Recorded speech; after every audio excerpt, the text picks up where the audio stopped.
Rob wants to discuss our poll question. All right, awesome. Specifically, we can't grasp things that are beyond our human understanding. Rob, you're an atheist from Virginia. How are you doing today? Hey, good. All right, so what are your thoughts on the poll question there? I believe it was related to epistemology, right? What's more important, the way you come up with some beliefs or the content of the beliefs themselves? Yeah, I think that what we actually believe is far more important than how we grasp it. Because, I mean, the way the poll question is framed, there's things that we can't grasp, and thinking that we can is just opposed to the notion that we can't grasp them. I mean, theists think that theists act like they can grasp the motives of God while still thinking that God is beyond their understanding. Mm-hmm. And I don't think atheists really suffer from that problem. Well, I think that anyone can believe a true thing for a bad reason. You can come to a true conclusion for a bad reason. Like, if I learned that a truth, if I discovered that water boils at 100 degrees, but I believed that I knew that because the water fairies told me so, then I would have a true belief, but my epistemology would be flawed. I would have come to that conclusion badly. And what we're pushing up against is that if you're coming to correct conclusions through bad methodology, that bad methodology can also lead you to bad conclusions. Whereas a good epistemology, proper schools of thought, are more likely to have better success, because those water pixies may also tell me to stab you. And you don't want me to have that belief either. So a bit of a silly example, but hopefully you get what I mean.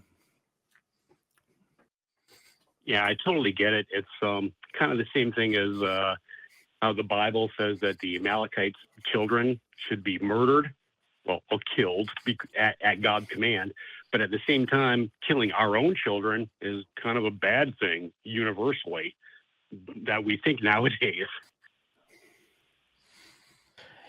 You know, I think I would add on to this that I think the question is interesting because I think there's not necessarily a clear answer. I mean, certainly if I was standing on a bridge, for example, and there was a trolley coming and was going to run over some people, and, you know, I would be happy that I was not pushed off the bridge to stop the trolley. I would be happy about that, regardless of the reasoning behind the person deciding whether or not to push me off. Maybe they did an in-depth philosophical analysis of the situation and they weighed the pros and cons of each outcome and then decided not to push me off. Or maybe they decided not to push me off because their dog told them not to. Okay. So in both of those cases, I'm happy with the result in that I'm not getting pushed off. Of course, I would also feel bad for the people that, did get hurt by the trolley. But, that would be a case where the reasoning might be less important to me at that moment.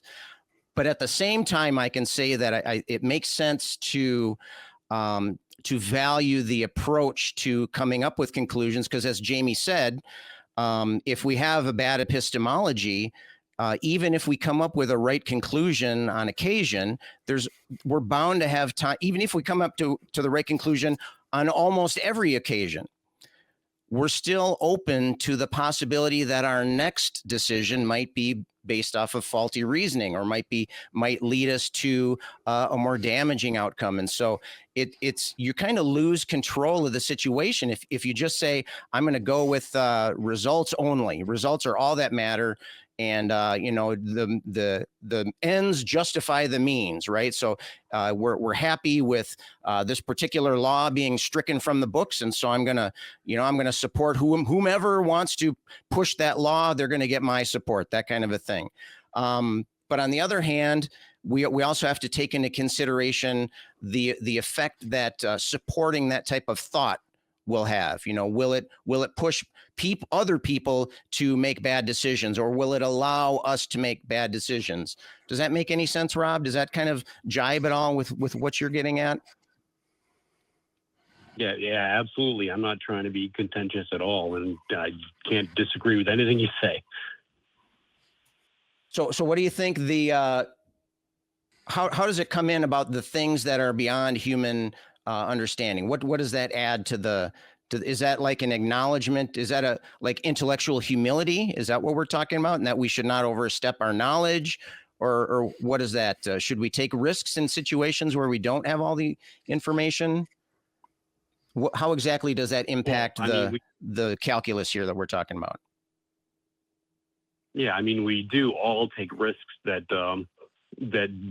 defy our comprehension. We have no choice. Mm-hmm. We have to act as if we don't know what the future holds.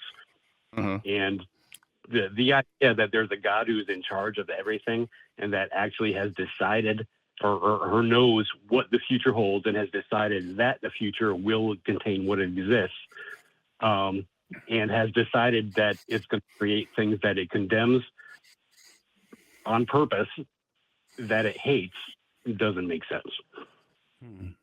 Yep. Well, one of the things, and this is my last thing to say, and I'll leave it at this. One of the wonderful things about things beyond human comprehension is that I always like to append that with, there are things beyond human comprehension for now. There are many things we didn't comprehend in the past and do now. I have massive optimism on the strength of human endeavor. So we may not know everything right now, but that doesn't mean we can't learn it in the future. Absolutely. I believe that no gods exist. I could be wrong. That my opinion is based on what I know right now. That could change as time progresses.